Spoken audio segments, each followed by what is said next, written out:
Hello guys, how are you? I'm Hardeep Singh. Welcome back to your own YouTube channel. IELTS updates and recent exams. For more updates related to recent IELTS exam writing test topics, listening, reading, practice test, and speaking, you can guesswork. Please guys participate in everyday listening and reading practice test to achieve your desired band score in your actual IELTS exam. Please hit the like and subscribe button. Press the bell icon for the upcoming notifications.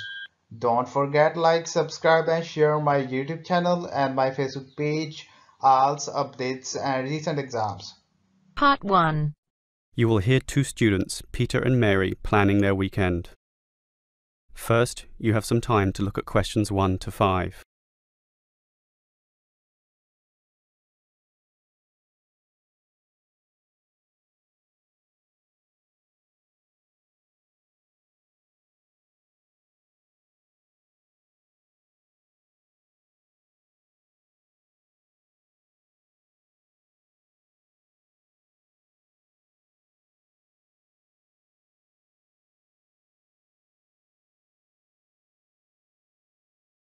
Listen carefully and answer questions 1 to 5. Well, Mary, you're free this weekend, and so am I. So let's plan the agenda. We said we're going to see a movie on Saturday, right? Yes. But what time? It's cheapest in the afternoon and very expensive at night, of course, so let's go in the afternoon. Sounds good. Have some fun before preparing that night for all our studies. But you mentioned that new action movie. Sure. Well, that's what you want to see, but I'd rather see that comedy. I thought we'd agreed on the action movie. You just said that you'd like it. I didn't. My friends tell me my movie is very funny, too. Okay, I'm fine with that. A comedy it is. We can see my action film another time. So that's Saturday afternoon planned, and that night we'll just eat at a restaurant. Where? I don't have much money, but there are some nice cheap places near the cinema. What about Pizza King? I'm not that keen on pizza, actually. There's a noodle place near there. What about that? Oh, I really wanted to eat pizza. And you know how fattening pizza is, and not nearly as healthy as noodles either. Okay, we'll do it your way again. Noodles it is. Okay, that's Saturday done. But Sunday, we have to study, right? You bet. We'd better start early too. 10 a.m, let's say. We can meet in the library about that time. Okay, let me write that in my diary. But 10 in the morning is a bit late, don't you think? We've got a lot to do, so I should think 9 a.m. is the very latest we should meet. 9 a.m? Sunday morning? Are you serious? What about 9:30? No, it's important to be disciplined, so I'll be there at that earlier time. All right, 9 a.m. The early bird catches the worm or passes the exam, right? Right, but should we study for the science class or the maths one? Or even history. There's so much to study. Well, let's just stick to the original plan, science, right? Yeah, we can study for maths another time. Okay, that's decided. Now, that just leaves the afternoon. But there's lunch first. I think we can have my choice of restaurant this time. That's only fair. But the university cafeteria is not far, and cheap too. But I thought we could have pizza. There's a nice sandwich bar there, and that's a healthier option. I'm doing this for your own good. Look at you, Peter. You're already overweight. Okay. We'll take the healthy option again. Sandwiches it is, and you'll thank me for this later. Yeah. Before you hear the rest of the conversation, you have some time to look at questions 6 to 10.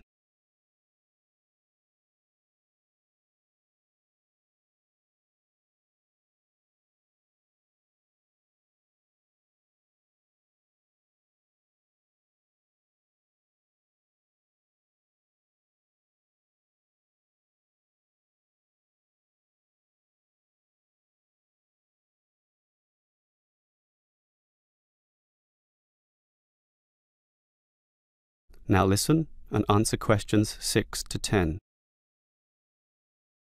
Well, Mary, I think we've planned our day well, but I've always wanted to ask you what you think of our course of study. I think it's good. Very good, in fact. So do I. Apart from some of the teachers. What do you mean? Well, our maths tutor, Mr. Vernon, is okay. Sure. But he doesn't seem to care much about the subject matter. But he knows his stuff. I think he's excellent. I'm surprised you don't think so too. He's satisfactory, as I said, but I'd just like him to care more or try a bit harder. But he's smart and explains things well. What more could you want? Just for him to have more passion about what he does. He could be more like, say, Mr. Harrison. Mr. Harrison is always late, though, and he's never well prepared. Rushes in, notes falling everywhere, a complete mess. But it's his attitude that matters. Mr. Harrison wants to help students. He has passion, and that's the most important thing. Yeah, a passion for disorganisation and presenting things in a very confusing way. That's why I like Miss Whitehead. She comes on time and presents everything very clearly with her PowerPoint displays. But she's also rather mechanical. She just clicks buttons and the PowerPoint shows another slide. Very clear slides, and she explains it clearly as well, and that's the most important thing. But she's not connecting much with the students. Ah, come on. Only the bad students are not paying attention. All the rest, those who really care, are listening, and the information is given clearly, concisely, and she knows her stuff. I don't deny that. I'm just saying that a truly good teacher needs a human connection with the students. Without that, teachers ultimately fail in their purposes, and thus she must be considered a failure. Phew, you are a tough one to please, I'll say that much. That is the end of part 1. You now have half a minute to check your answers.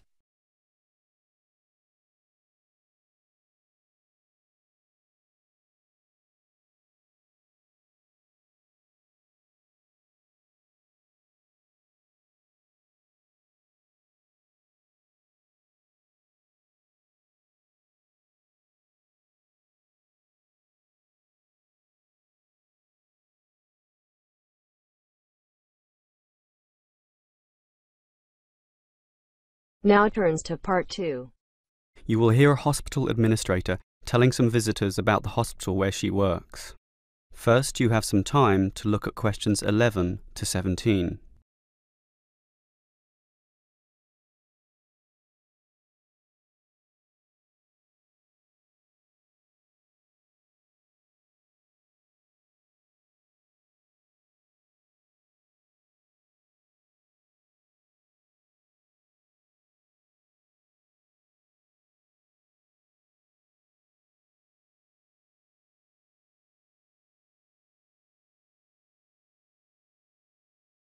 Now listen carefully and answer questions 11 to 17.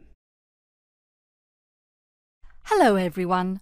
Welcome to Stanford Hospital, one of the more progressive hospitals in the Greater Southern Health District.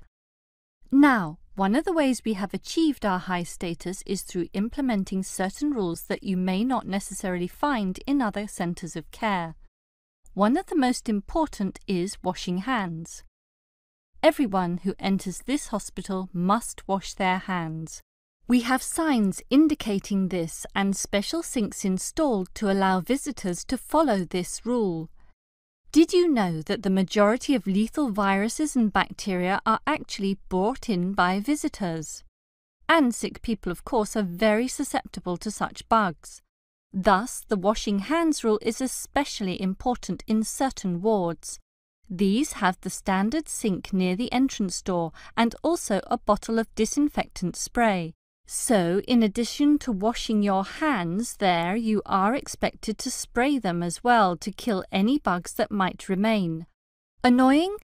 Keep in mind that people have died from infections brought in by visitors, and newborn babies are particularly vulnerable in this respect. This is why the special care nursery definitely uses this system. Annoying? Not at all. Merely a necessity for a responsible hospital, and every new mother will thank you for it.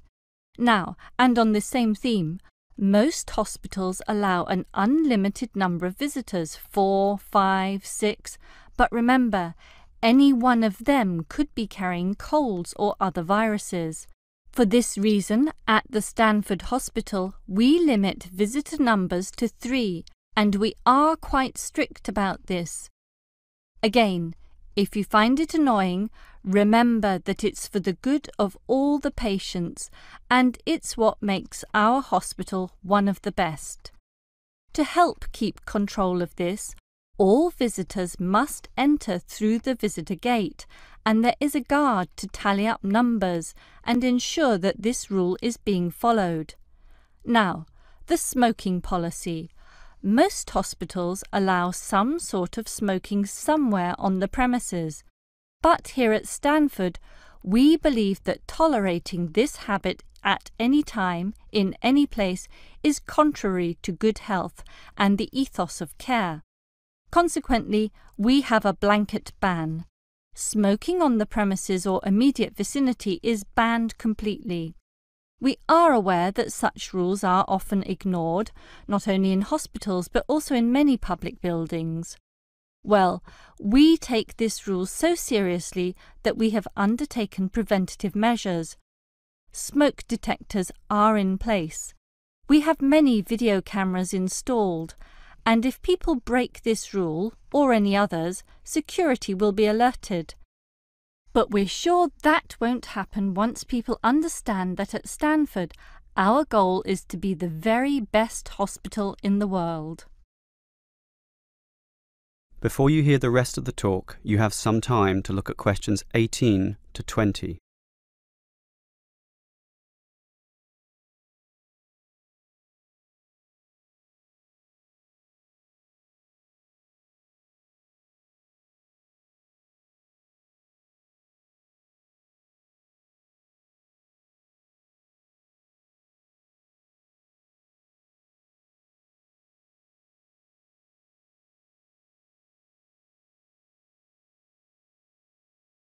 Now listen and answer questions 18 to 20.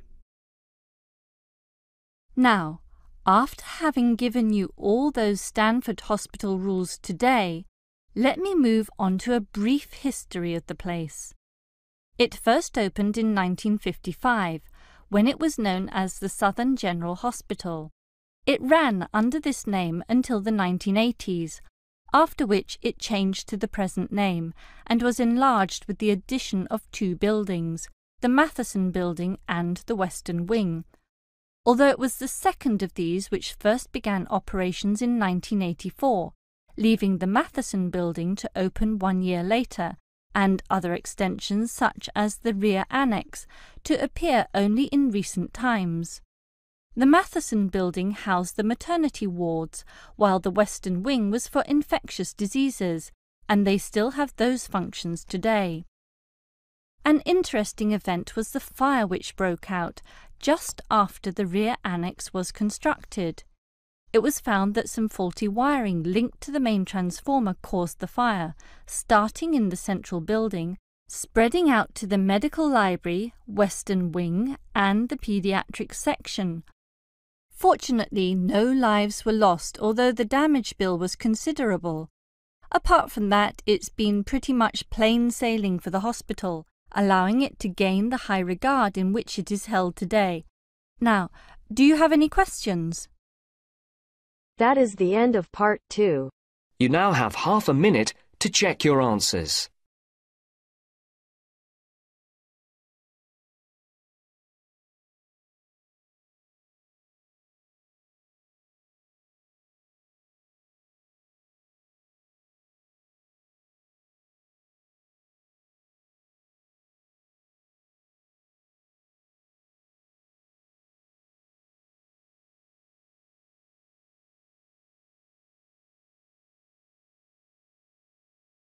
Now turns to part 3. You will hear a student Eric talking to his lecturer, Mrs. Harris, about some study difficulties. First, you have some time to look at questions 21 to 25.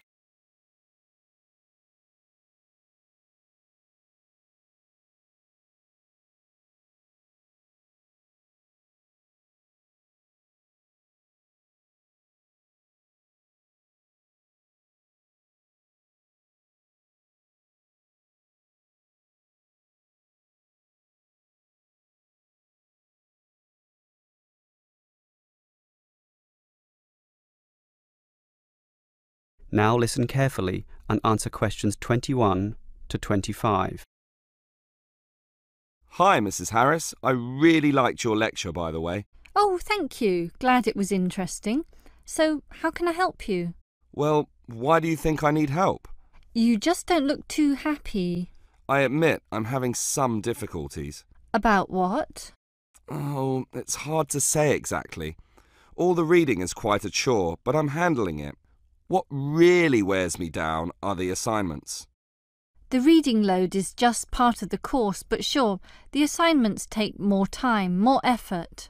And you know how you have to use what you read in your assignments? That's right. That's the point of the readings.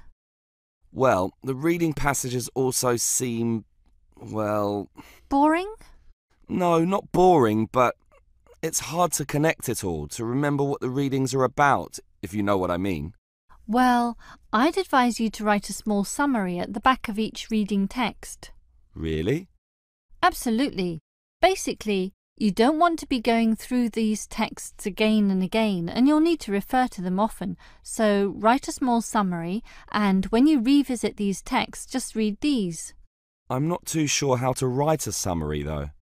It's easy enough. The important thing is to check that you've written the main point and not just a list of details in order of their appearance. Details are not what matters, so again, don't make a list of these. That will just waste valuable time, and you're going to get very busy soon enough. Usually these articles argue a point, or otherwise have a certain purpose. So think all the time, what's the point and what's the purpose? OK, and just write that. Not just that. You have to think about the supporting points also. Then you might wish to cite some evidence. You can decide that yourself. But what's the most important thing about a summary? That it's accurate? No, that it's short. After all, it's a summary, right? So, main point, supporting point, some evidence, and most importantly, keep it short, OK? Before you hear the rest of the conversation, you have some time to look at questions 26 to 30.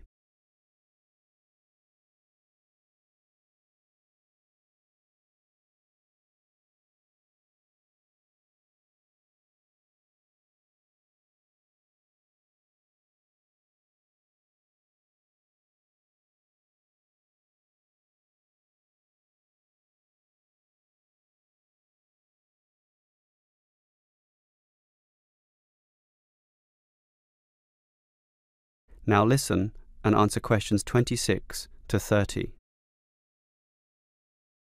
Well, those points about writing summaries sound useful, but what about the actual formatting of the summary? On paper, I mean. Are there any other points I should know about? Yes, there's a lot actually. It's very important to... Write clearly? Write the author's name. But the author's name is in the text anyway. But it must also be in your summary.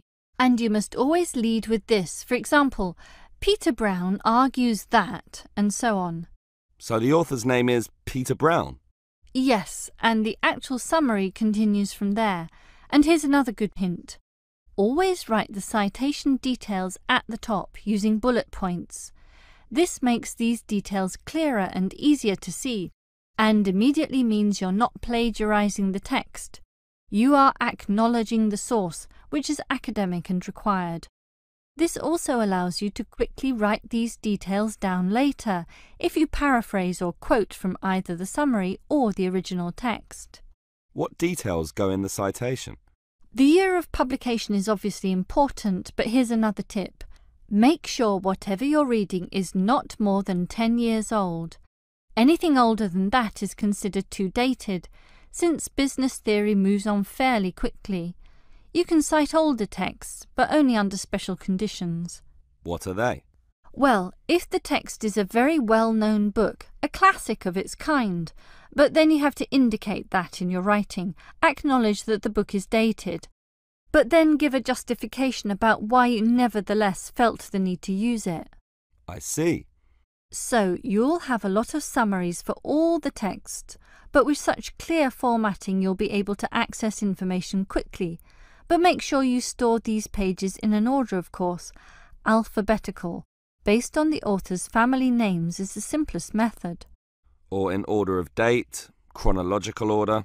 That's possible too, but I'd say alphabetical is always the best. My friends say chronological order has more advantages. Any system is fine, provided that it's logical and that you can follow it and quickly access your summaries at a later date. That is the end of part 3. You now have half a minute to check your answers.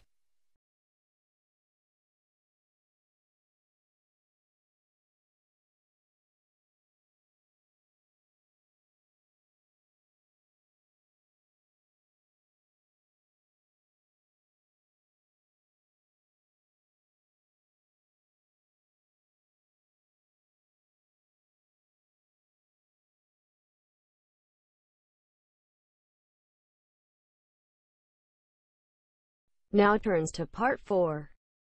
You will hear a lecturer discussing the marketing and consumption of kangaroo meat.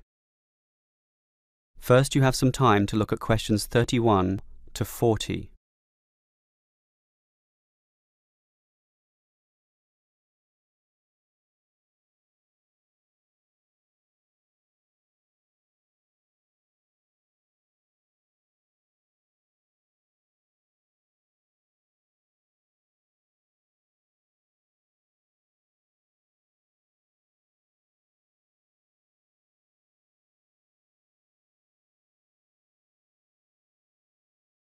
When one thinks of Australia, one of the first images that comes to mind is of the kangaroo. This native marsupial is cute, unusual, and with the baby kangaroo, known as a joey, safely in its mother's pouch, it presents an enduring image often seen on Australian postcards and posters. Yet these animals breed prolifically and have been highly favoured by the widespread clearing of forest and bushland in the past, to provide land for the traditional sheep and cattle industry. Ironically, kangaroos breed in such numbers, up to 50 million per year generally, that they have become pests. Consequently, for a long time now, there has been a yearly cull. In other words, their numbers are reduced with controlled and accurate shooting. And here we are talking of shooting millions of them. In the past, the carcasses were simply left out in the bush. Then later, some of the meat was used as cat food, and still is in fact. It is only in recent years that the meat has been used for human consumption, primarily for the overseas market, and one can see why. The meat is, by all accounts, leaner and tenderer than beef. It has a strong taste and minces easily, but it also has some more subtle advantages, and this is a topic I'd like to explore now. Now, there is a market, small but growing, for kangaroo meat. And one interesting reason to encourage its consumption is that it is environmentally friendly to do so, and this itself is for 3 reasons. 1. The traditional cattle and sheep, which mostly fill the rural pastures of Australia, are introduced species and somewhat destructive to the environment. After all, they weren't meant to be there in the first place. Their eating habits destroy the root systems of grass, their hard hooves tear open the ground, and their droppings are heavy and smothering to new growth. Kangaroos, in contrast, have all the opposite traits. They are a native animal existing in harmony with the natural environment there, so replacing cattle with kangaroos makes good sense. The other benefit is that, unlike cows and sheep, kangaroos don't produce methane as a byproduct of their digestion, and methane, along with carbon dioxide, is one of the primary agents of global warming. Finally, since there are too many kangaroos anyway, culling their population for their meat increases the biodiversity of Australia's wildlife. In other words, wallabies, quokkas, wombats and other native animals are given space to increase their numbers also, in the way that it was meant to be before the bushland was extensively cleared. So, one would think such arguments make the case irrefutable. However, there are some serious issues to overcome. The biggest problem is the way eating this meat is perceived. Many people still feel uneasy about eating what is, in effect, a national symbol, and a cute one at that. As well as this perception problem, kangaroos cannot be domesticated or raised within enclosures, as can conventional cattle. Kangaroos simply leap over fences, meaning that it is wild kangaroos that are harvested, which is not always efficient or cost-effective. This process involves trucks, shooters, spotlights, and many people to assist in transporting carcasses from remote locations. Finally, the public are not that happy with guns being the tool to cull these animals, arguing that it is inhumane. Professional shooters are, of course, trained, licensed, and follow a strict code of practice. They use accurate weapons and always aim for the head. The kill, in theory, is instantaneous, yet not necessarily in all cases. Thus, videos of kangaroo shooting taken by animal rights activists can cause great problems for the industry. Yet, what the public needs to realise is that, ultimately, all of their meat requires the killing of animals. And what happens in cattle abattoirs is, in essence, no different to what happens during the average kangaroo cull. That is the end of part 4. You now have half a minute to check your answers. So guys, don't forget like, subscribe and share my YouTube channel and my Facebook page, IELTS updates and recent exams. For more updates related to recent IELTS exam writing test topics, listening, reading, practice test and speaking, you got guesswork. Please guys, participate in everyday new IELTS listening and reading practice tests to achieve your desired band score in your actual IELTS exam. For more IELTS material, visit my official website www.ieltsupdatesandrecentexams.com. The link is given below in the description. If you need PDF files of latest IELTS material, then please join my Telegram channel. So guys, please write your score below the comment section. Again, thanks for listening. God bless you all guys. Stay tuned, stay safe.